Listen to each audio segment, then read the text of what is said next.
பாவலரேறு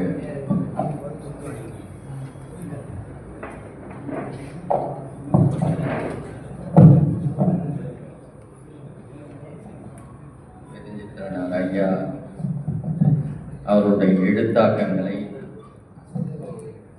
கொண்டிருக்கிற எழுத்தடைவுகள் அறிமுக விழா நிகழ்ச்சி வேலூரில் நடந்து கொண்டிருக்கிற இந்த நிகழ்ச்சிக்கு தலைமை தாங்கியிருக்கிற முனைவர் உலத்தொகை அவர்களே, வரவேற்புரையாற்றி அமர்ந்திருக்கிற தமிழ் இயக்கத்தினுடைய செயலாளர் ஐயா நற்குமரன் என்கிற சுகுமாரன் ஐயா அவர்களே, தொடக்க உரையாற்றி அமர்ந்திருக்கிற தென்மொழி ஆசிரியர் அண்ணன் முனைவர் மா பூங்குன்றன் அவர்களே, ஒருங்கிணைப்புரை ஆற்றிக் கொண்டிருக்கிற மக்கள் தமிழர் கட்சியினுடைய பொதுச் செயலாளர் தோழர் செப்பேல் அவர்களே, இந்த நிகழ்ச்சியிலே சிறப்புரை ஆற்ற வருகின்ற மேனாள் ஒன்றிய அமைச்சர் ஐயா செஞ்சி ராமச்சந்திரன் அவர்களே,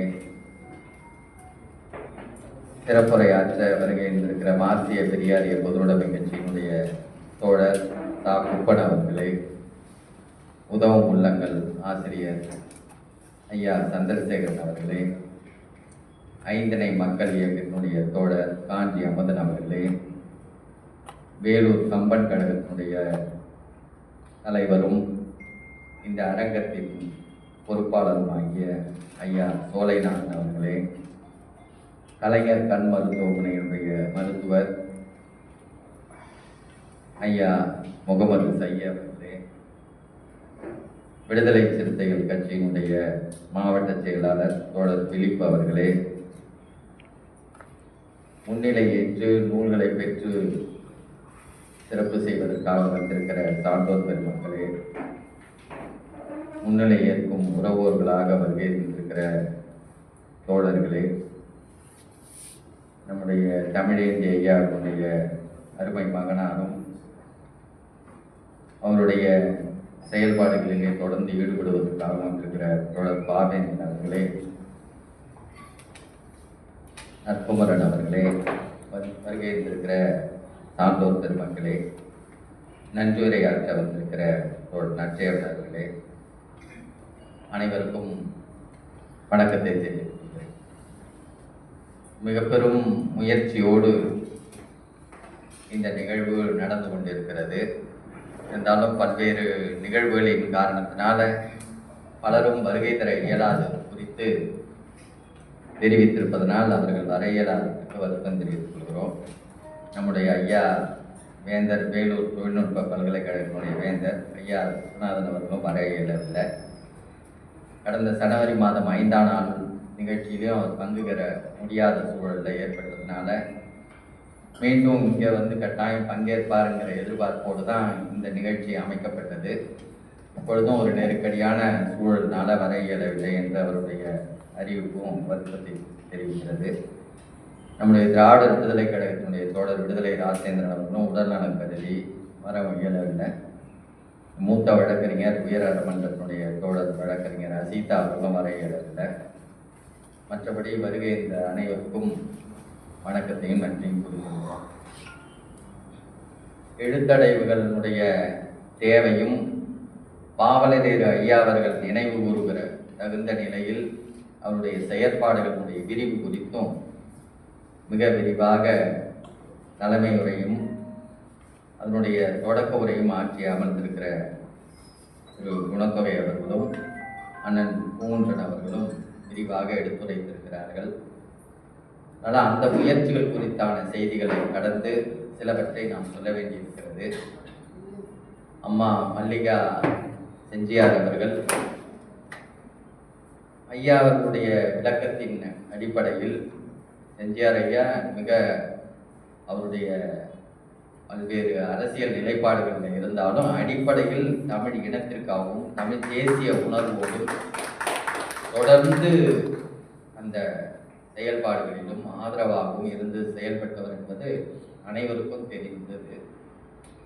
பல்வேறு நெருக்கடிகளுக்கு உள்ளான சூழலில் கூட அவர் அந்த ஆதரவுகளையோ வேற எந்த நிலைகளையும் அவர் பின்வாங்கியதில்லை. தொடர்ந்து ஆதரவோடு இருந்தவர். அவர் எடுத்து இயம்பிய நிலைகளிலிருந்து அம்மா அவர்களும் அதே உணர்வோடு, தனித்தமிழ் உணர்வோடு, தமிழ் தேசிய உணர்வோடு, இந்த ஈடுபாட்டோடு ஆதரவாக இருப்பதற்கு மகிழ்ச்சியின் நன்றி தெரிவித்துக் கொள்கிறோம். நம்முடைய பாவலரேறு ஐயா அவர்கள் மிக ஆழ்ந்த, மிக அழுத்தமான செயற்பாட்டுக்குரியவர் என்பது குறித்தெல்லாம் அவருடைய நூல்களை பார்க்கிற பொழுதுதான் தெரியும். 1933ஆம் ஆண்டு அவர் பிறந்த ஆண்டு. மிக வறுமையான நெருக்கடியான சூழல்ல மிகவும் எளிமையான ஏழ்மையான குடும்ப பின்னணியில் பிறந்து வளர்ந்தவர். தொடக்க காலத்தினுடைய கல்வி ஈடுபாட்டின் வழியாக இயற்கையின் மீது அவர் கொண்டிருந்த ஈடுபாட்டின் காரணமாகவும் தமிழ் இலக்கியங்களில் அவர் கொண்டிருந்த ஈடுபாட்டின் காரணமாகவும் அவர் புலமை பெற்று நிறைய பாடல்களை தன்னுடைய பள்ளி காலங்களிலேயே எழுதத் தொடங்கியவர். பாவேந்தரோடு நெருக்கம் தேவை கருதி அவர் புதுச்சேரிக்கு வந்து புதுச்சேரியிலே ஒரு 5 ஆண்டு காலம் அவரோடையே மிக நெருக்கமாக வாழ்ந்து அந்த நெருக்கத்தோடையே அவர் பல்வேறு நிலைகளில் மிகவும் அழுத்தமான செயல்பாட்டு உணர்வுகளோடு 1959ஆம் ஆண்டு கடலூருக்கு இடம்பெயர்ந்து வருகிறார். 59 தான் தென்மொழி என்கிற ஒரு இதழை தொடங்குகிறார். கெஞ்சுவதில்லை பிறர்பால் அவர் கேட்டினுக்கும் அஞ்சுவதில்லை, மொழியையும் நாட்டையும் ஆளாமல் துஞ்சுவதில்லை என்கிற ஒருடைய கொள்கை அழுத்தத்தை சொல்லுகிற பாடலை முகப்பு பாடலாக இயற்றி தமிழருடைய உரிமைக்கான நிலைகள்ல அன்றைக்கே அவர் முன்னெடுத்து செயல்பட்டார். தமிழ் மொழி, இனம், நாட்டு உரிமை என்பதுதான் அவருடைய அடிப்படை நோக்கமாகவும் செயல்பாடுகளாகவும் இருந்தது. மொழிக்கான நிலையில தான் தொடக்கத்துல தென்மொழியை தொடங்கினார். அவருடைய ஆசிரியர் பெருமக்கள் நம்முடைய பொன்னம்பலனார் அவர்கள் பள்ளிக்கூடத்திலேயே அவருக்கான தனித்தமிழ் உணர்வையும் தனித்தமிழ் நாட்டு உரிமை உணர்வுகளையும் அவருக்கு நெஞ்சத்திலே விதைத்தவர் அவர். அதன் பிறகு பாவாணருடைய தனித்தமிழ் கருத்து அவர்களுடைய நெஞ்சத்தில் ஊன்றி தமிழே எனக்கு எல்லாமாகும் என்று பதிவு செய்தவர் அவர். தமிழே எனக்கு இறைவன் என்பதாக கூட தன்னுடைய பாடல்ல பதிவு செய்திருக்கிறார் பாவலரேறு. அது போன்றதான நிலையில பாவாணரை வெளிப்படுத்தி உலகறிய செய்ய வேண்டும். அவர் வழியாக தமிழினுடைய ஏற்றத்தை, தமிழ் இன்றைக்கு எவ்வளவு சீரழிக்கப்பட்டு சமஸ்கிருதத்தினால் நசுக்கப்பட்டு தன்னுடைய அடிப்படை உரிமை கூட இழந்திருக்கிறதே என்பதை வெளிப்படுத்துவதற்காக தென்மொழியை தொடங்குகிறார். அதன் பிறகு அவருக்கு மொழியினுடைய உரிமை பெற வேண்டும் என்று சொன்னால் இனம் உரிமை பெற்றாக வேண்டும். இனம் உரிமை பெற வேண்டும் என்று சொன்னால் தமிழ்நாடு உரிமை பெற்றாக வேண்டும். தமிழ்நாடு உரிமை என்பது தனித்தமிழ்நாட்டினுடைய விடுதலையில தான் அமைந்திருக்கிறது என்பதாக பெரியாருடைய தொடக்க முழக்கங்கள், செயல்பாடுகளை அடியொற்றி அவருடைய வேலைகள் இருந்தது. அதோடு அவருக்கு இன்னொரு அடிப்படையான செய்திகள் இந்த பார்ப்பனிய எதிர்ப்பு, சாதி ஒழிப்பு, இவையெல்லாம் அடிப்படையாக வேரூன்றி வளர்ந்து வந்தது. அதனால தேர்தல் அரசியல் ஈடுபாட்டின் வழியாக செயல்படுவதை விட அதன் வழியாக இந்த இனத்தை ஈடேற்ற முடியும் என்கிற நம்பிக்கையை விட பெரியார் போன்று ஒரு குமுக இயக்க, விழிப்புணர்வு இயக்கத்தின் வழியாகவும் தொடர்ந்து தமிழ்நாடு விடுதலைக்கான செயல்பாடுகளின் வழியாகவும் தான் செயல்பட முடியும் என்பதை ஆணித்தரமாக எண்ணி அதை நம்பி அதற்கான வேலை திட்டங்களை முன்னெடுத்து செயல்பட்டார். 1948 பெரியார் ஒரு அறிவிப்பு செய்கிறார். தனித்தமிழ்நாட்டிற்கு அவர் அந்த காலகட்டத்திலே திராவிட நாட்டிற்காக ஒரு தனி படை ஒன்று அமைக்க வேண்டும் என்பதை விடுதலையிலே பெரியார் பதிவு செய்திருந்தார். அதே நிலையில தான் 1959 தென்மொழி தொடங்கப்பட்டு 1966, 67 தமிழ்நாடு விடுதலைக்கென்று ஒரு தனி படை ஒன்று தேவை என்பதாக தமிழக விடுதலை படை ஒன்றை அமைக்க வேண்டும் என்பதை அறிவு செய்து அதற்கான முயற்சியும் முன்னெடுத்தார் பாவலரேறு. ஆக தமிழ்நாடு விடுதலை பெறாமல் எந்த விடுதலையும் செய்ய முடியாது என்பதில் அழுத்தமான கருத்துடையவராக இருந்தார். நம்ம இன்றைக்கு ஒரு அடிப்படையான ஒரு செய்தியை புரிந்து கொள்ள வேண்டும். இன்றைக்கு ஏற்பட்டிருக்கக்கூடிய அரசியல் நெருக்கடி தமிழ் இனத்தினுடைய அடையாளத்தையே அழித்தொழிக்கிறபடியான நிகழ்வுகளாக நடந்து கொண்டிருப்பதை நாம் உணரலாம். இந்திய எதிர்ப்பு போராட்டம் 1938 தொடங்கி இன்றைக்கு வரைக்கும் நீண்டு கொண்டிருக்கிறது. இந்தி ஒழித்தபாடு இல்லை. இந்தியினுடைய ஆளுமை, அதிகார வெறி தொடர்ந்து கொண்டே இருக்கிறது. எப்படியாவது இந்தியை அல்லது இந்தி சார்ந்ததனுடைய மூல மொழியாக இருக்கக்கூடிய சமஸ்கிருதத்தை தமிழ் இனத்தின் முழுமையாகவும் பரப்பி தமிழ் இனத்தை சிதைக்கக்கூடிய எல்லா முயற்சிகளையும் இந்திய பேரரசும் ஆரிய பார்ப்பனியும் தொடர்ந்து செய்து வருகிறதை நமக்கு தெரியலாம். தமிழ் 2000-3000 ஆண்டுகளுக்கு முன்பே செழித்து உலகமெங்கும் பரவி இருந்த தமிழ் நிலத்தினுடைய பரப்பு ஆரியத்தினுடைய சமஸ்கிருதத்தினுடைய தாக்கத்தினால, அதிகார வெறி தாக்கத்தினால படிப்படியாக சிதைந்து பல்வேறு இனங்களாக மாறிவிட்ட நிலையெல்லாம் நம்ம உணர்ந்திருக்கிறோம். தமிழ் தெலுங்காகவும் தமிழ் கன்னடமாகவும் மலையாளமாகவும் எப்படி மாறினது என்று சொன்னா சமஸ்கிருதத்தினுடைய ஆளுமையினால்தான் சிதைந்து போய் பல்வேறு மொழிகளாக திரிந்து போய்விட்டன. இன்றைக்கு பெரிய தமிழகம், இந்த இந்திய நிலப்பரப்பு முழுக்க நாவலம் தீவு என்று பரவி இருந்த தமிழ் பேரினம் படிப்படியாக சிதைந்து தமிழ்நாடாக சுருங்கி போனதற்கான அடிப்படை நோக்கம் காரணம் என்னன்னு சொன்னா இந்த ஆரிய பார்ப்பனியத்தினுடைய அதிகார வெறி போக்குதான். அதனுடைய மூலமாக இருக்கக்கூடிய சமஸ்கிருதத்தினுடைய ஆதிக்கம் தான். ஆக சமஸ்கிருத ஆதிக்கத்தையும் பார்ப்பனிய அதிகார போக்குகளையும் எதிர்க்காமல் இன்றைக்கு எந்த நிலைகளிலையும் நம்ம மீட்க முடியாது. தமிழ் இனத்தை, மொழியை, நாட்டை மீட்பதற்கான எந்த வழியும் இல்லை. ஆக பார்ப்பனிய எதிர்ப்பு தான் முதன்மை எதிர்ப்பாக மாறுகிறது. ஆரிய பார்ப்பனியத்திற்கு அடிப்படையாக கிடைத்த ஒரு பெரிய அரசு அதிகாரம் எதுன்னு சொன்னா இந்தியா தான். ஆக இந்திய அரசு அதிகாரம் என்பது ஆங்கிலேயர்கள் விரட்டப்பட்ட பிறகு, ஆங்கிலேயர்கள் சென்ற பிறகு அவர்களுக்கு கிடைத்த ஒரு பெரிய பேரரசாக இந்தியாவை கைக்குள்ளார வச்சுக்கிட்டு, இந்திய அரசு அதிகாரத்தை கைக்குள்ளார வச்சுக்கிட்டு தங்களை எல்லாம் நம்மையெல்லாம் இந்தியர்கள் என்று சொல்ல வைத்த, நம்முடைய மொழி என்கிற அடையாளங்களை எல்லாம் அழித்து விட்டு இந்தியும் சமஸ்கிருதமும் இல்லாமல் இந்தியாவில் வேற எந்த மொழிகளும் இருக்கக்கூடாது என்கிற ஒரு பெரும் நோக்கத்தோடு செயல்பட்டு கொண்டிருக்கிறார்கள். தமிழை தாய்மொழியாக கொண்டவர்கள் தமிழர்கள் என்கிற அடையாளத்தை அழிக்க பார்க்கிறார்கள். வங்காளிகள் என்கிற அடையாளம் இல்லை, மலையாளி என்கிற அடையாளம் இல்லை. அந்தந்த மொழி இனத்தினுடைய அடையாளங்கள் எல்லாம் அழைச்சிட்டு நம்மளை இந்தி என்று பதிவு செய்ய வைத்திருக்கிறார். உலகத்திலேயே ஒரு மொழி இனத்தை அடையாளப்படுத்துகிற உரிமை இழந்த மக்களாக இந்தியாவில் இருக்கக்கூடிய எல்லா இன மொழி மக்களும் இருக்கிறார்கள். தமிழர்களுக்கு தமிழன்னு எங்கேயாவது பதிவு செய்ய முடியுமான்னா முடியல. ஆக நம்முடைய இனப்பதிவுகள்ல தேசிய இனம் என்கிற இடத்துல, நேஷனாலிட்டி என்று சொல்லக்கூடிய இடத்துல இந்தியன்னு பதிவு செய்கிறான். இந்தியன்னு பதிவு செய்ய முடியாது, கூடாது என்கிற அடையாளத்தை நம்ம இங்க முன்னெடுத்து ஒரு முழக்கமாகவும் வைக்கிறோம், போராடவும் செய்கிறோம். ஆனா வழி இல்லை. தமிழ் வழி கல்வி இழந்திருக்கிறோம், தமிழ் வழியான நடைமுறைகள் இழந்து போயிருக்கிறோம். ஆட்சி மொழியாக தமிழ் அடித்தளம் வரைக்கும் இல்லை. 2 வகையான அரசு அலுவல்கள் இங்க பின்பற்றப்படுகிறது. தமிழ்நாட்டு அரசின் வழியான அலுவல் முறைகள், இந்திய அரசினுடைய அலுவல் முறைகள். இந்திய அரசினுடைய அலுவல் முறை விரிவடைந்து கொண்டே இருக்கிறது. அன்றைக்கு தொடர்வண்டி துறை, அஞ்சல் துறையில மட்டுமே இருந்த இந்திய ஆட்சி முறை இன்றைக்கு கல்வி வரைக்கும் வந்துருச்சு.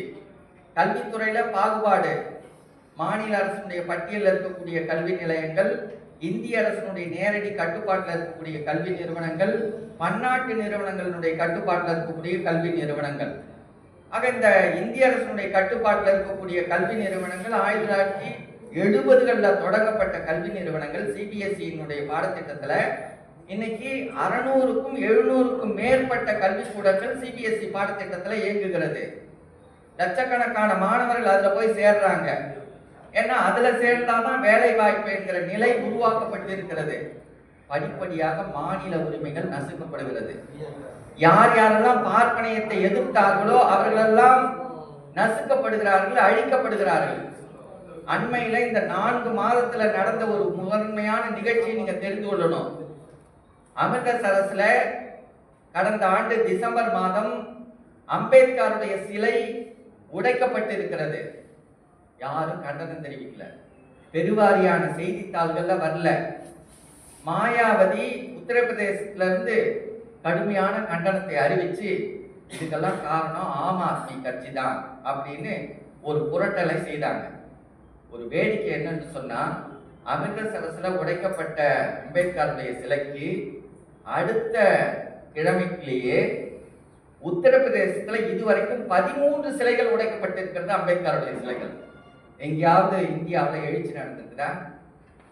அம்பேத்கர் என்ன ஒரு தனி மொழிக்காக போராடினாரா? அம்பேத்கர் ஏன் பகைக்கப்பட்டார்? பார்ப்பனியம் ஏன் அம்பேத்கருடைய சிலைகளை உடைக்கிறது? அம்பேத்கருடைய சிலைகளை உடைப்பதற்கான ஆனா மாயாவதி அமிர்தசரஸ்ல உடைக்கப்பட்ட சிலைக்கு கண்டனம் தெரிவித்த மாயாவதி உத்தரப்பிரதேசத்துல 13 சிலைகள் உடைக்கப்பட்டிருக்கிறதே அதுக்கு கண்டனம் தெரிவிச்சாங்களான்னா இல்ல. ஏன் அதுக்கு கண்டனம் தெரிவிக்கல? இங்க 2 நிலைகள் நடந்து கொண்டிருக்கிறது. பார்ப்பனியம் அதற்கு எதிரான ஆற்றல்கள்லாம் யார் யாரோ அந்த அடையாளங்களை அழிக்கின்றது. 13 சிலைகள் உடைக்கப்பட்டிருக்கிற நிலைகள்ல ஒரு பேரெழுச்சி. உத்தரப்பிரதேசத்துல 21 விழுக்காடு மக்கள் தாழ்த்தப்பட்டவர்கள். 21 விழுக்காடு மக்கள் உள்ள உத்தரப்பிரதேசத்துல அம்பேத்கர் சிலை உடைக்கப்பட்டதுக்கு பேரெழுச்சி உருவாகலையே. ஏன்? என்னவா மாற்றப்பட்டிருக்கிறது? சரி, ஏதோ அம்பேத்கர் சிலை வடக்க சில மாநிலங்கள்ல உடைக்கப்பட்டு விட்டதே, அதோட முடிகிறதா? இங்க பெரியார் சிலை உடைக்கப்படுகிறது. உடைக்கப்படுவது இல்லாம அவருடைய கை உடைக்கப்படுகிறது, அவருடைய கைத்தடி உடைக்கப்படுகிறது. யாரால? நேரடியா பார்ப்பனர்களால மட்டும் இல்ல. சரி, இன்னொரு பக்கம் திருவள்ளுவருடைய அடையாளங்கள் மாற்றப்படுகிறது. காவி நிறத்தை பூசுகிறாங்க. அவருடைய உடை வெள்ளுடையோ வேற உடையோ இல்ல, காவி உடைன்னு மாற்றாங்க. அடையாளங்கள் ஒன்று அடித்து உடைக்கப்படுகிறது அல்லது அடையாளங்கள் மாற்றப்படுகிறது. இதனுடைய உட்பொருளை கவனிக்கணும். சமஸ்கிருதத்தை எதிர்த்தார்கள் என்பதற்காகவா, இந்தியை எதிர்த்தார்கள் என்பதற்காகவா அம்பேத்கர் சிலை உடைக்கப்பட்டது? அம்பேத்கர் இன்னும் வேடிக்கை என்று சொன்னா, அவர் தன்னுடைய மொழியியல் பற்றியான செய்திகள்ல ஒரு தவறான புரிதலை கூட வச்சிருந்தார். இந்தியா முழுக்க சமஸ்கிருதத்தையோ அல்லது இந்தியோ ஆட்சி மொழியாக்க வேண்டும் அல்லது அதிகார மொழியாக்க வேண்டும் என்பது கூட அவர் கருத்தறிவிச்சிருக்கிறார். அப்படி கருத்தறிவித்த அம்பேத்கருடைய சிலையை எதுக்கு பார்ப்பனர்கள் உடைக்கிறாங்க? ஏன் பெரியாருடைய சிலையை உடைப்பதற்கான கருத்துரு எப்படி தோன்றுனது? நன்றாக ஒன்று கவனிக்க வேண்டும். பெரியார் ஏன் மறுக்கப்படுகிறார்? பெரியார் மீதான மறுப்பு அல்லது வன்மம் எங்கிருந்து தோன்றுகிறது? இந்த அடிப்படை கூறு தான் தமிழ் தேசியத்தினுடைய எழுச்சிக்கு தடையாக இருக்கிறது என்பதை அடிப்படையாக புரிந்து கொள்ள வேண்டும். தமிழ் தேசிய எழுச்சிக்கு மட்டுமல்ல, இந்தியாவில் இருக்கக்கூடிய அனைத்து தேசிய இனங்களின் எழுச்சிகளுக்கும் தடையாக இருப்பது ஒரு அடிப்படை கூறு. அதாவது ஒரு பக்கம் சாதி எதிர்க்கக்கூடியவர்கள் சாதியோடு மட்டும் எதிர்க்கிறார்கள், இன்னொரு பக்கம் மொழி வழியாக இந்தி எதிர்க்கிறவர்கள் இந்தி என்கிற மொழியோடு எதிர்க்கிறார்கள், இன்னொரு பக்கம் ஒவ்வொரு கண்ணோட்டங்களிலும் அந்தந்த பகுப்புகள் மட்டுமே தெரிகிறது. இந்தியா என்கிற கட்டமைப்பு பார்ப்பனிய எதிர்ப்பு இல்லாமல் நிறைவேறவே முடியாது. பார்ப்பனிய எதிர்ப்பு என்பதுதான், பார்ப்பனிய ஆளுமை என்பதுதான் இந்தியாவுடைய பெரும் ஆளுமை. பார்ப்பனியமும் முதலாளியமும் தான் இந்தியாவுடைய கட்டமைப்பினுடைய அடித்தளம். அதை தான் அம்பேத்கர் குறிப்பிட்டார். பார்ப்பனியத்தையும் முதலாளியத்தையும் வீழ்த்தாமல் இந்த அடிப்படை மக்களுக்கு உரிமை இல்லைன்னு சொன்னார். அதே தான் இங்க பெரியாரும் சொல்றார். என்ன சொல்றார்? பார்ப்பனியும் பனியாவும், பனியாவையும் பார்ப்பனியத்தையும் வீழ்த்தாமல் எதுவும் முடியாது. ஆக பெரியாருக்கு மொழி பற்றியான கருத்துக்கள்ல மாறுபட்ட கருத்து இருக்கிறது. பெரிய மொழி புலமை வாய்ந்தவர் இல்ல. தமிழ் மொழியினுடைய ஈடேற்றம் வந்தாதான் இங்க எல்லாவற்றையும் ஈடேற்ற முடியும் என்கிற கருத்துடையவராக பெரியார் இல்லை. ஆனா பெரியாருடைய அடிப்படை கருத்து பார்ப்பனியத்தை எதிர்ப்பதாக இருந்தது, முதலாளியத்தை எதிர்ப்பதாக இருந்தது. ஆக முதலாளியத்தையும் பார்ப்பனியத்தையும் இந்தியத்தையும் யார் யார் எதிர்க்கிறார்களோ அவர்கள் எல்லாம் இங்கு அழிக்கப்பட்டிருக்கிறார்கள். அந்த கூரை தான் நம்ம புரிஞ்சுக்கணும். ஆக இந்த அரசனுடைய கட்டமைப்பு பார்ப்பனிய கட்டமைப்பு. பார்ப்பனியம் என்பது என்னவாக இருக்கிறது? பார்ப்பனியம் என்பது சாதியத்தை பிணைத்து வைத்திருக்கிறது. பார்ப்பனியம் என்பது நம்மையெல்லாம் இந்தியனாக உருவாக்கி வைத்திருக்கிறது. பார்ப்பனியம் என்பது நம்மையெல்லாம் இந்துவாக கட்டாயப்படுத்தி வைத்திருக்கிறது. இந்த இடத்துலதான் பாவலரேறு அவர்களுடைய அடிப்படை அரசியல், நம்முடைய நோக்கம், முயற்சி, செயல்பாடுகள் எல்லாம் எப்படி இருக்க வேண்டும் என்பதற்கு அடிப்படையான ஒரு பத்தியை அவர் அடையாளப்படுத்துகிறார். அந்த அடிப்படை அவருடைய நோக்க செயல்பாடை வெளிப்படுத்துகிற பொழுதுதான் நம் மூச்சு, நோக்கம், கொள்கை, முயற்சி அது என்ன அப்படிங்கிறது ஒரே ஒரு பத்தி. இந்தியா ஒன்றாக இருக்கும் வரை இந்து மதம் இருக்கும். இந்தியா ஒன்றாக இருக்கும்னு சொன்னா அது இந்து மதத்தின் மீது தான் கட்டமைக்கப்பட்டிருக்கிறது என்பதை பாவலரேறு தெளிவாக சொல்லுகிறார். அதனால இந்தியா ஒன்றாக இருக்கும் வரை இந்து மதம் இருக்கும். இந்து மதம் இருக்கும் வரை தமிழர்களும் இந்துவாகவே இருக்க வேண்டும். தமிழர்கள் இந்துவாக இருக்கும் வரை மத பூசல்களும் குல கொடுமைகளும் அவர்களை விட்டு விலகவே முடியாது. மத பூசல்களும் குல கொடுமைகளும் அவர்களை விட்டு விலகாதவரை ஆரிய பார்ப்பனரின் வஞ்சகத்திலிருந்தும் மேலாளுமை நின்றும் தமிழன் மீளவே முடியாது. அத்தகைய பார்ப்பனிய பிடிகளிலிருந்து தமிழன் மீளாதவரை தமிழ் மொழி தூய்மையுறாது. மிக தெளிவான இடத்துக்கு வர, தமிழ் மொழி தூய்மை உருவாகாமல் இருப்பதற்கான காரணம் என்ன? இந்தியாவில் ஒரு கட்டமைப்போட இந்து மதம் இருக்கிறது. இந்து மதம் இருக்கிற வரை சாதி அமைப்பு இருக்கும். சாதி அமைப்பு இருக்கிற வரை எல்லா அடக்குமுறைகளுக்கான எல்லா மத பூசல்களும் எல்லா நிகழ்வுகளும் நடந்து கொண்டிருக்கும். அதனால ஆரிய பார்ப்பனியத்தினுடைய வஞ்சகத்திலிருந்து மேலாளுமையிலிருந்தும் தமிழன் மீளவே முடியாது. அத்தகைய பார்ப்பனிய பிடிவிலிருந்து தமிழன் மீளாதவரை தமிழ் மொழி தூய்மையுறாது, தமிழ் இனம் தலை தூக்காது, தமிழ்நாடு தன்னிறைவு அடைய முடியாது. எனவே இந்து மதத்தினின்றும் மத பூசுகளினின்றும் ஆரிய பார்ப்பனியத்தினின்றும் விடுபட வேண்டுமானால் நாம் இந்திய அரசியல் பிடிப்பினின்றும் விடுபட்டே ஆகல் வேண்டும். ஆகவே தமிழக விடுதலை தான் நம் முழு மூச்சு, நோக்கம், கொள்கை, முயற்சி என்று தமிழர்கள் ஒவ்வொருவரும் உணர்தல் வேண்டும். இதுதான் அடிப்படை நோக்கமாக இருக்கணும். இந்த நோக்கம் இல்லை என்று சொன்னா தமிழினத்தை ஈடேற்ற முடியாது. இந்திய எதிர்ப்பை என்றும் எதிர்ப்போம்னா என்றும் எதிர்த்துக்கிட்டே இருக்க வேண்டியதுதான். குதிரை வேண்டும் என்பதும் குதிரை வேண்டும், குதிரை பீ வேண்டாம் என்பதும் அடிப்படையில் இந்தியா வேண்டும், இந்தி வேண்டாம் என்கிற கருத்துடையதுன்னு பாவலரேறு பாடல் எழுதியிருக்கிறார். குதிரைன்னு ஒண்ணு இருந்தா அதுக்கு குதிரை பீன்னு ஒண்ணு இருக்கும். இந்தியான்னு ஒண்ணு இருந்தா இந்தின்னு ஒண்ணு இருந்துகிட்டு தான் இருக்கும். ஆக இந்தியா என்கிற கட்டமைப்பினுடைய அதிகார பெரியை நீக்காமல் இங்கு இந்தியை நிறுத்த முடியாது, சமஸ்கிருத ஆதிக்கத்தை நிறுத்த முடியாது. இதெல்லாம் மிக தெளிவாக சொல்லுகிறார். இந்து மதத்திலிருந்து தமிழர்கள் ஒட்டுமொத்தமாக வெளியேற வேண்டும். 2 காலங்கள்ல எண்ணற்ற ஆசிரியர் உரை எழுதியிருக்கிறார். ஏறத்தாழ 500 ஆசிரியர் உரைகளுக்கு மேல அவருடைய கட்டுரைகள் இருக்கிறது. அந்த 500 கட்டுரைகள்ல ஒரு தலைப்பிட்ட இன்னொரு கட்டுரையை பார்க்க முடியாது. நல்லா கவனிக்கலாம். ஒரே ஒரு தலைப்பின் கீழே 2 கட்டுரை அவருடைய 500க்கு மேற்பட்ட ஆசிரியர் உரைகள்ல இல்லை. ஆனா ஒரு கட்டுரை 2 தலைப்புகள்ல 2 முறை வந்திருக்குது ஒரே தலைப்பிட்டு. அதுல ஒரு சின்ன மாறுதலாக சொல்லி மாற்றம் கொடுக்கிறார். தமிழர்கள் இந்து மதத்திலிருந்து தமிழர்கள் ஒட்டுமொத்தமாக வெளியேற வேண்டும். அதுவும் இந்து மதத்திலிருந்து அதுல தமிழர்கள்னு சொல்லாம இந்து மதத்திலிருந்து வெளியேற வேண்டும் பொதுவாகவும் 2 முறை கட்டுரை எழுதியிருக்கிறார். இந்த 2 கட்டுரையும் அதில் கூர்ந்து எல்லாரும் படிக்க வேண்டிய கட்டுரை. ஏன் தமிழர்கள் இந்து மதத்திலிருந்து வெளியேற வேண்டும்? அந்த இடம் ரொம்ப முதன்மையானது. இதே இடம் தான் பெரியாரும் தொட்ட இடம். இந்து மதம் என்பது ஒரு மயிர் மூட்டை. அந்த மூட்டையில ஒரு மயிர் எடுத்து வச்சுக்கிட்டு இது இந்த மயிறு, இது ராமாயண மயிறு, இது மகாபாரத மயிறு, இது அந்த மயிருன்னு சொல்லி கொண்டு இருக்க தேவையில்லை. ஒட்டு மொத்தமா அந்த மூட்டையை தூக்கி வெளியேற்றுங்கன்னு பெரியார் சொன்னார். அதையே தான் பாவலரேறு இன்னொரு வடிவில சொல்லுகிறார். இந்து மதம் எனும் இழி மதம் ஒழிக பாடல் எழுதுகிறார். ஆக அடிப்படையில் ஒரு கருத்தாக்கத்துக்கு வருகிறாங்க. என்ன கருத்தாக்கம்? இந்து மதம்னு ஒண்ணு இருக்கிற வரைக்கும் ஒவ்வொருவருக்கும் கடவுள் மேல இருக்கிற நம்பிக்கை என்பது வேற.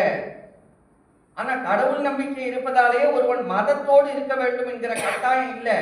ஒருவனுக்கு கடவுள் பற்று இருக்கலாம். இந்த உலகம் தோன்றியது பற்றியான பல்வேறு கருத்துக்கள் இருக்கட்டும். ஆனா அது ஒரு மதம் சார்ந்து இருக்க வேண்டும் என்பது இல்லை.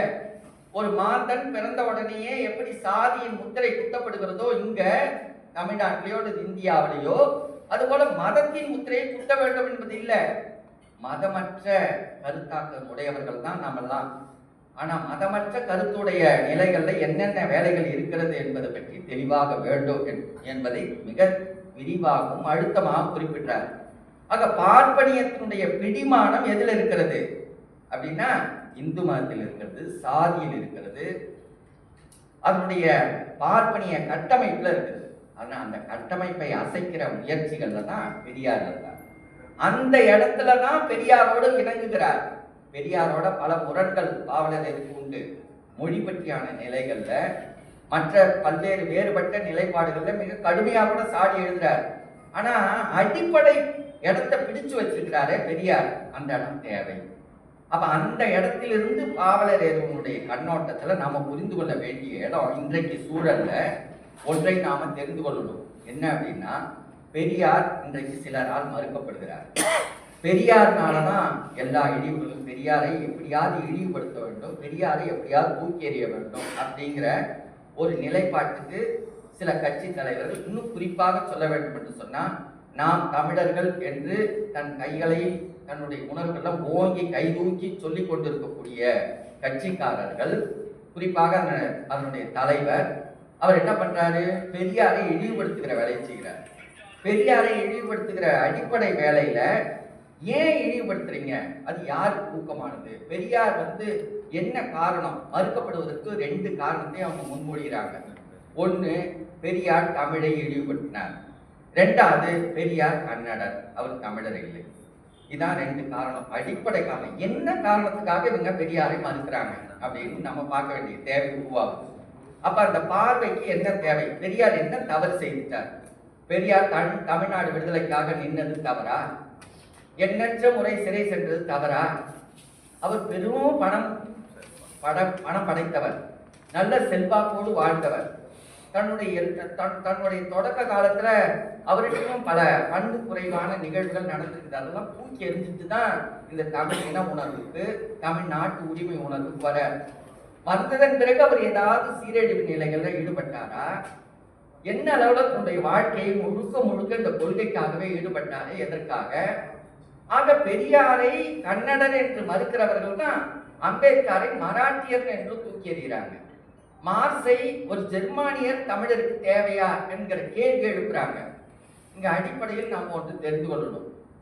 தமிழ் தேச விடுதலை என்பது தமிழர்களாலா, தமிழ் தேசங்கிற அரசியலுடைய தெளிவாலா? இந்த அடிப்படை தெளிவுக்கு வந்துட்டோம்னா இங்கு நாம் யார், எந்த அரசியலிலிருந்து இந்த தமிழ் தேச விடுதலையை எதிர்கொள்ளுகிறோம், எதற்காக போராடுகிறோம் தெளிவுக்கு வந்துட முடியும். நமக்கு மார்க்சியம் என்பது கோட்பாட்டு அளவில் எல்லாரையும் மதிப்பிடுவது தானே ஒழிய அவர் ஜெர்மானியரா அல்லது அம்பேத்கர் மராட்டியரா என்பதிலிருந்து இல்லை. சாதி ஒழிப்புக்கு அம்பேத்கருடைய கருத்தாக்கங்கள் எந்த அளவுக்கு நமக்கு பயன்படுகிறது. மற்றபடி அம்பேத்கருக்கு சில மாறுபட்ட கருத்து இருக்கலாம். அவர் அந்தந்த கால சூழலிலிருந்து நடைமுறையிலிருந்து சில நடைமுறைகளை மாறுபாட கொண்டு போயிருக்கலாம். அது திறனாய்வுக்குரியது, நம்ம மறுக்கிறோம், அப்படி செய்து தவறுன்னு கூட சொல்லுகிறோம். அதே மாதிரிதான் பெரியார்ட்ட சில தவறான அரசியல் நடைமுறை அல்லது பண்பாட்டு கண்ணோட்டங்கள் இருக்கலாம். அதை நம்ம மறுக்கலாம், திறனாய்வு செய்யலாம், அது வேற. ஆனா அடிப்படையில் எங்கேயாவது பார்ப்பனிய எதிர்ப்புகள்ல அவரு தன்னுடைய நோக்கத்திலிருந்து வழுவினாரா அப்படின்னா இல்லை. ஆக அந்த அடிப்படை தான் முதன்மையானது. அந்த அடிப்படையிலிருந்து தான் நாம் இங்கு ஒரு நிலைக்கு வர வேண்டியிருக்கு. ஆக பெரியார் தமிழ் தொடர்பான கருத்துக்கள்ல குறிப்பா 1965 1967 வரைக்கும் தமிழ் பற்றியான கருத்தாக்கங்கள்ல அவர் மாறுபட்ட கருத்து இருக்கு. அதுல சில பதிவுகளை செய்திருக்கிறார். ஆனா 67க்கு பிறகு 70களின் காலகட்டத்தில் 73 அவர் மறைகிற வரைக்கும் தமிழ் பற்றியான உயர்ந்த மதிப்பீடு வச்சிருக்கிறார். அதுக்கு முன்பாக கூட தமிழ் பற்றியான நிறைய மதிப்பீடுகளை பதிவு செய்திருக்கிறார். அதனால அந்த குறிப்பிட்ட காலத்துல ஏன் அவர் தமிழை குறைத்து மதிப்பிட்டு எழுதினார் அப்படிங்கிறதுக்கு சில அரசியல் காரணங்கள் இருக்குது. அது இப்ப தேவையில்லை. அது ஆழ்ந்து பார்க்கிறவர்கள், ஆய்வு செய்கிறவர்கள் பார்க்கட்டும். இரண்டாவது கண்ணோட்டம் பெரியார் கன்னடர் அப்படிங்கிறது. பெரியார் கன்னடத்தை தாய்மொழியா கொண்டவர்னு யாரோ கண்டுபிடிச்சு சொல்லல. அவரே சொல்றாரு, நான் கன்னட பரிஜா நாயுடு வகுப்பை சார்ந்தவர். எனக்கு தகுதி இருக்கிறதோ இல்லையோ, வேறு யாரும் செய்யவில்லை என்பதற்கான நிலையில நான் எடுத்து போட்டு செய்கிறேன் அப்படிங்கிறத அவரே பதிவு செய்கிறார். சரி, ஒரு பக்கம் நம்ம இன்னொரு கருத்தாக்கத்துக்கும் வரணும். ஒரு தேச விடுதலை என்பது அடிப்படையில் அந்த தேசத்துடைய அனைத்து அடக்குமுறைகளையும் எதிர்த்ததாக இருக்கிறது. இந்திய அரச கட்டமைப்பை எதிர்த்து போராடுவதற்கு நமக்கு அடிப்படையில் மொழி அடிப்படை காரணம், அரசியல் காரணம், பொருளியல் காரணம், பண்பாட்டு காரணம், வரலாற்றியல் காரணங்கள் அனைத்தும் இருக்குது. இதுல மொழி சார்ந்தவர்கள் மட்டுமே போராட வேண்டும். உலகத்துல எங்கேயுமே அப்படி நடக்கல. சீன விடுதலை போராட்டத்தை சீனர்கள் மட்டுமே செய்ய முடியாது. அதே மாதிரி கியூபாவுடைய விடுதலை போராட்டத்தை கியூபியர்கள் மட்டுமே தான் செய்ய வேணும்னு எல்லாரையும் வெளியேற்றல. சேக்குவரா ஒரு கியூபியர் இல்ல, அவர் அர்ஜென்டினாவை சார்ந்தவர். அவர் அந்த போராட்டத்தை முன்னெடுத்து அதுக்காக பாதிக்கப்பட்டவராக இருந்தாரு. ஆனா அதை ஏற்றுக்கொள்ளப்பட்டாங்க. வியட்நாம் விடுதலை போராட்டத்தை ஓசிமின் செய்யும் பொழுது ஓசிமின் என்பது வியட்நாமியர்கள் மட்டும்தான் போராட வேண்டும்னு சொல்லல. ஒவ்வொரு தேசத்துக்குள்ளாரையும் அண்டை தேசத்தினுடைய மொழியாளர்கள் கலந்துதான் இருக்கிறாங்க. ஆக அந்த தேசத்தின் உரிமை போராட்டத்தோடு இருப்பாங்க. யார் வேண்டுமானா இங்க வாழலாம், ஆனா ஆள முடியாது. இந்த கருத்தாக்கம் அதை விட தவறான கருத்தாக்கம். இதையெல்லாம் பாவலரேறு மிக விரிவாக எல்லாத்தையும் பதிவு செய்திருக்கிறார். என்னடா பாவலரேறு எழுத்தடைவுகள் நிகழ்வுல நம்ம இதெல்லாம் பேச வேண்டிய தேவை இருக்குது, பேசுறாங்களேன்னு யாரும் கருத வேண்டாம். இந்த கருத்தாக்கத்தை கடந்த அவர் அரசியல் களத்துல ஊடாடி அந்த 36 ஆண்டுகள்ல மிக தெளிவா பதிவு செய்திருக்கிறார். பார்வை தேசிய விடுதலை போராட்டம், தமிழ்நாட்டுடைய விடுதலை போராட்டத்துல என்னென்னலாம் தடை வரும், உலக தமிழின முன்னேற்ற கழகம் நான் ஏன் வைக்க வேண்டிய தேவை உருவானது, தமிழ் இனத்தினுடைய விடுதலைக்கு திராவிட கருத்தியல் உள்ளவர்கள் என்ன வகையில பயன்படுவார்கள், என்ன அளவுல பயன்பட மாட்டார்கள் அப்படிங்கிறதெல்லாம் மிக ஆழமான அரசியல் ஆய்வாக செய்து வைத்திருக்கிறார். அந்த பார்வை நமக்கு வேணும். அந்த பார்வையோடு நம்முடைய அரசியலை கூர்மைப்படுத்திக் கொள்ளவில்லை என்று சொன்னா தமிழ் தேசிய விடுதலை எழுச்சி ஒரு சரியான எழுச்சி நோக்கி நகர முடியாது. இன்றைக்கு தமிழ் தேச அரசியல் என்பது ஒரு போராட்ட அரசியலாக வளர்ந்து கொண்டிருந்த அரசியலை அது ஒரு தேர்தல் அரசியலாக திரித்து நடைமுறைப்படுத்தக்கூடிய ஒரு பெரிய திரிவு நிலைகள் நடந்து கொண்டிருக்கிறது. இதுக்கு ஒரு சரியான விடை கொடுக்க வேண்டும் என்று சொன்னால் நமக்கு பாவலரேறு அவர்களுடைய எழுத்தடைவுகள், அவருடைய வாழ்க்கைக்கான குறிப்புகள், அவருடைய எழுத்து படைப்புகள் அனைத்தும் நமக்கு இன்றைக்கு கால தேவையாக இருக்கிறது. அந்த தேவையான காலத்திலே இன்றைக்கு வெளிவந்திருக்கக்கூடிய இந்த எழுத்தடைவுகளை நாம் ஆழ்ந்து கற்க வேண்டும். அதன் வழியாக ஒரு செயல் திட்டத்தை நாம் வகுக்க வேண்டும். குறைந்த அளவுக்கு தமிழ் தேச அரசியல் ஆற்றல் உடையவர்கள் அனைவரும் ஒருங்கிணைய வேண்டும். பெரியார் கருத்துடையவர்கள், அம்பேத்கர் கருத்துடையவர்கள், சாதி ஒழிப்பு நோக்கமுடையவர்கள், அதே போல மார்க்சிய கருத்துடையவர்கள், தமிழ் தேச விடுதலைக்கான கருத்துடையவர்கள் எல்லாரும் ஒன்று கூடி ஒரு பேரெழுச்சி உருவாக்க வேண்டிய காலத்தின் கட்டாயத்துல நாம முறைப்பட்டு கொண்டு விலகி கொண்டு இருந்தோம்னா நாம் அழிந்து போவோம். பெரிய அழுத்தமான அடக்குமுறை சூழல்ல நம்முடைய இணைவுகள் கட்டாயம் தேவைப்படுகிறது. இந்த அருமையான காலங்கள்ல கூட கடந்த காலங்களெல்லாம் பெரும் உழைப்பு செலுத்திய ஐயா செஞ்சி ராமச்சந்திரன் போன்றவர்கள்லாம் மிக தூணாக இந்த கொள்கையோடு பிணைந்து வருகிற இந்த வரவேற்பை நாம் எல்லாம் உருவாக்கி கொண்டு புதிய தலைமுறையையும் கடந்த கால தலைமுறையும் இணைத்து கொண்டு ஒரு பேரெழுச்சி உருவாக்குவதற்கான அனைத்து திட்டத்திற்கும் பாவலரேறு அவர்கள் மிக பெரும் தூணாக போர் கருவியாக நமக்கு பயன்படுவார். அந்த கருவிக்கான அடித்தளங்கள் தான், கருத்தாக்கங்கள் தான் அவருடைய எழுத்தடைவுகள் என்று கூறி விடைபெறுகிறேன். நன்றி.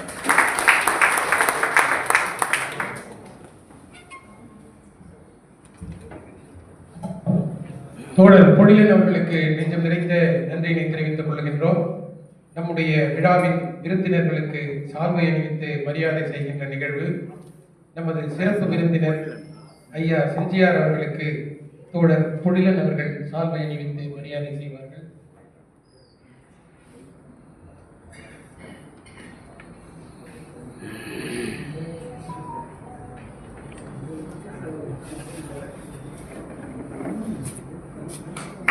முனைவர் பூங்குன்றன் அவர்களுக்கு பொழிலன் அவர்கள் சால்வை அணிவித்து மரியாதை செய்கின்றார்கள்.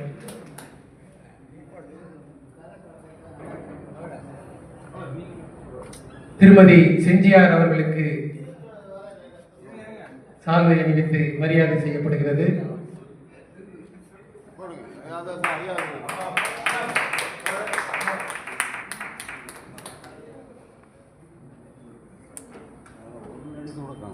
திருமதி செஞ்சியார் அவர்களை அன்போடு மேடைக்கு அழைக்கின்றோம்.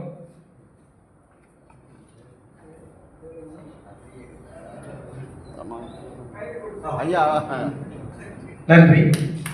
அண்ணன் சோலைநாதன் அவர்களுக்கு தோழர் பொழிலன் அவர்கள் சால்வை அணிவித்து மரியாதை செய்கின்றார்கள்.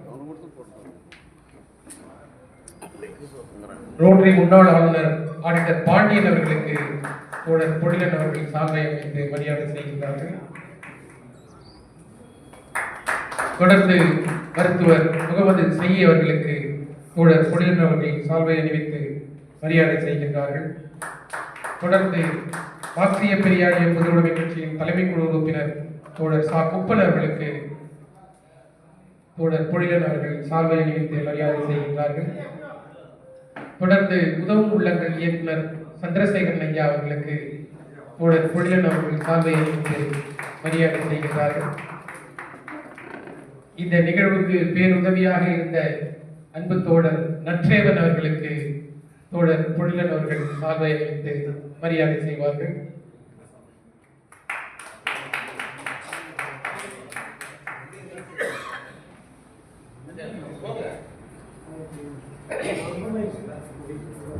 மார்க்சிய பெரியாரிய பொதுவுடைமை அன்பு தோழர் மதனகவி அவர்களுக்கு தோழர் பொழிலன் அவர்கள் சால்வை அணிவித்து மரியாதை செய்கிறார்கள்.